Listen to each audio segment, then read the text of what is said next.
Hi, you have reached Ghost.com's new Educate channel.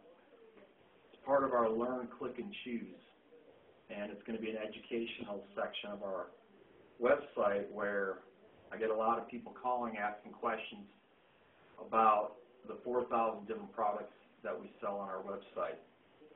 What's important because of the way things are happening in the medical industry is that loved ones are starting to take their caregivers and family members and people are starting to take their loved ones home. And I get a lot of questions, how does something work, what are my choices? And here at GoSouthernMD.com, it's very important that we give you all of the facts, and through our 10 to 15 plus years of being in this industry, we're going to give you the information that I think is going to allow you to choose the best product for a loved one. We're going to give you your options, and then we're going to give you the option that we think is the best idea based on what they truly need and what Medicare will not pay for, what they will pay for, and private, and that's also including all the other insurance companies out there, since if you are paying out of pocket, or we call it private insurance or private source in this industry is what we call it, we will go ahead and help you choose the right product. Now today I'm going to be talking about the differences in hospital beds. Now it's very important to understand that these are home care hospital beds. They are not the hospital beds that you see standard by Stryker, some of the companies that manufacture hospital beds for hospitals.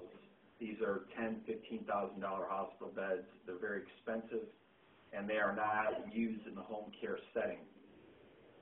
Now, when you go on our website at GoSouthernMD.com, you have some choices. We have a lot of people that are renting hospital beds because they have a loved one coming home from surgery. They don't want to keep them in the hospital because of the cost, or they have grandma, grandpa, or someone coming in for a vacation or whatever, and obviously you can't travel the hospital bed. We also get a lot of people calling because Medicare and insurance only pays for semi-electric beds, and they pay an allowable, it's a monthly allowable. And because we don't take any insurance, we try to sell it that if you're going to have to pay out of pocket, we try to sell it at the lowest price we can. Now, the difference between, you have several hospital beds to choose from. You have what we call, I'm going to write these down so you can see. We have a semi-electric, we have a full electric hospital bed, and then we have a high. Now, the manual crank is something that you don't see in this industry anymore because people have electricity.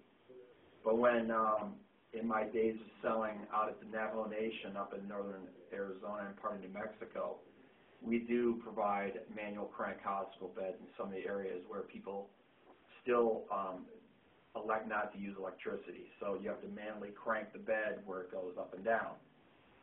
Now I'm going to show you a picture from our website. This is a high-low bed right here. You can see. I don't know how well you can see that. And the way that works is that the bed will go up and down electronically.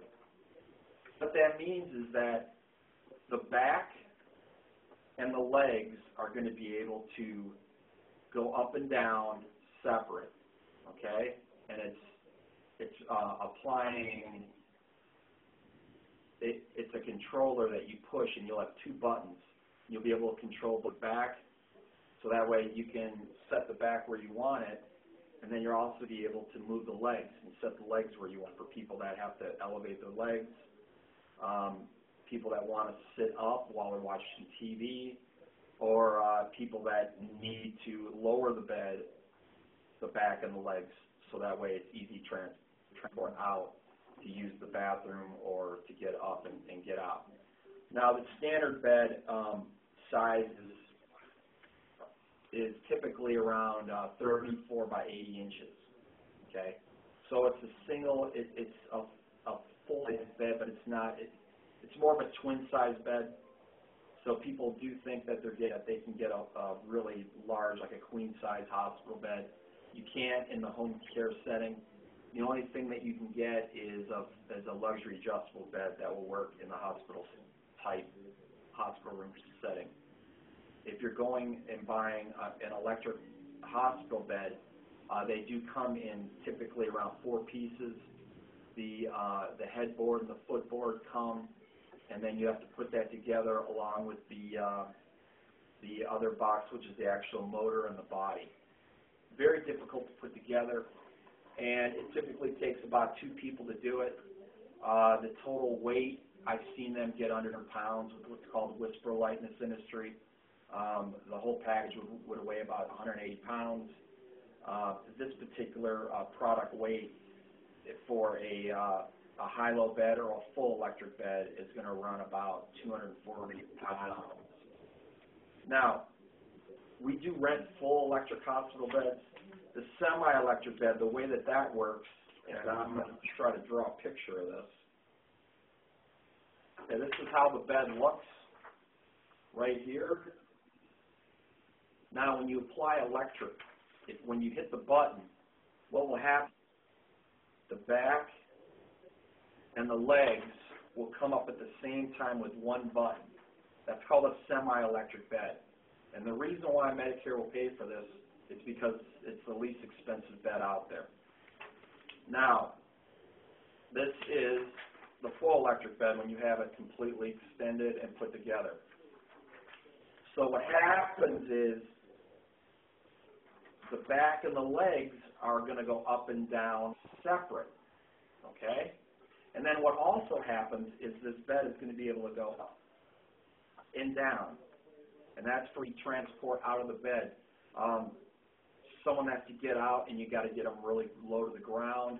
The full electric is what works for that purpose. Semi-electric bed does not go up and down. Okay, that's very important.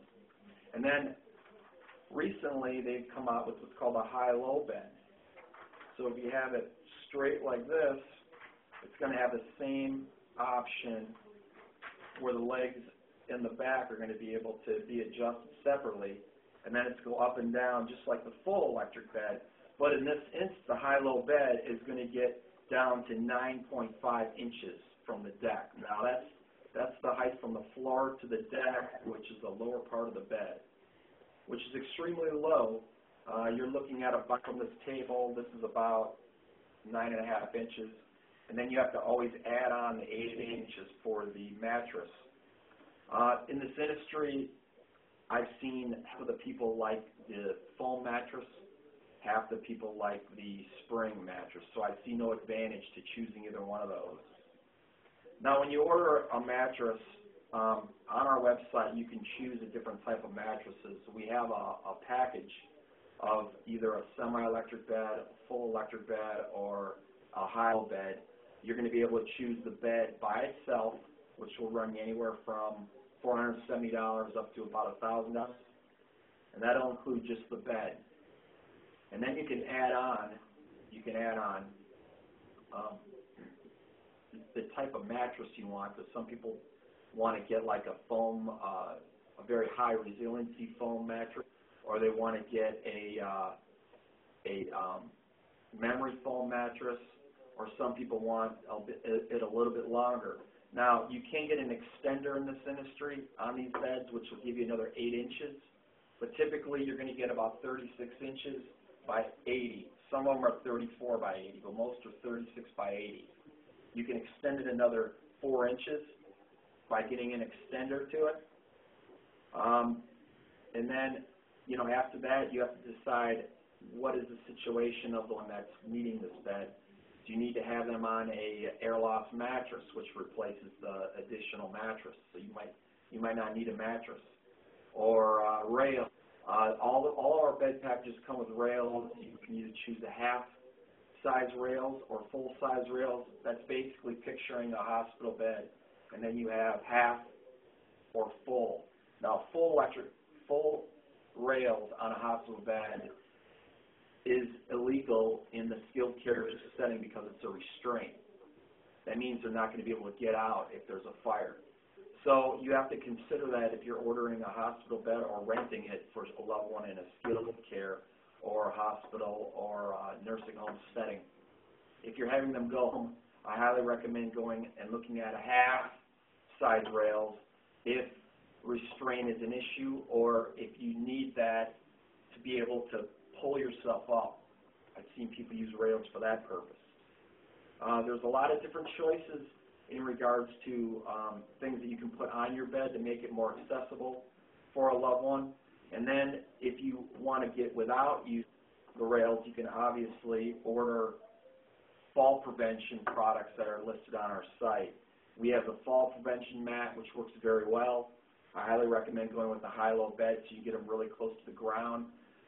We call it an Alzheimer bed, the same thing as a high-low, because they have a tendency to roll out or fall out of the bed.